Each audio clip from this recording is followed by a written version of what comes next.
Sir, ஜாதகத்தில் கிரகங்கள் உச்சமடைகிறது நல்லதுன்னு சொல்கிறாங்களே, அதை பற்றின உங்கள் கருத்து என்ன? வணக்கம்.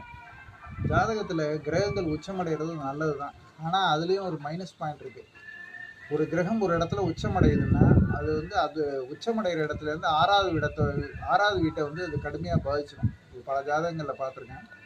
உதாரணமாக லக்னத்துலேருந்து 2ஆம் இடம்ங்கிற குடும்பஸ்தானத்தில் போய் ஒரு கிரகம் உச்சமடைஞ்சின்னு வச்சுங்களேன், அதுலேருந்து வரக்கூடிய 6வது இடமான 7வது இடத்தை கடுமையாக பாதிச்சிடும். அப்படி பாதிக்கும் போது திருமண வாழ்க்கைங்கிறது பாதிக்க தான் செய்யும்.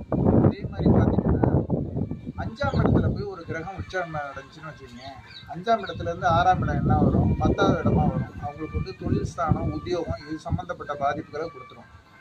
அதே மாதிரி 12ஆம் இடத்துல ஒரு கிரகம் உச்சமடைஞ்சுன்னா 12, 1, 2, 3, 4, 5 5ஆம் இடங்கிற புத்திரஸ்தானத்தையும் கடுமையாக பாதிச்சிடும். உச்சமடைகிறதுல ப்ளஸ்ஸும் இருக்குது மைனஸும் இருக்குது. அதை நீங்கள் தெரிஞ்சுக்கணும்.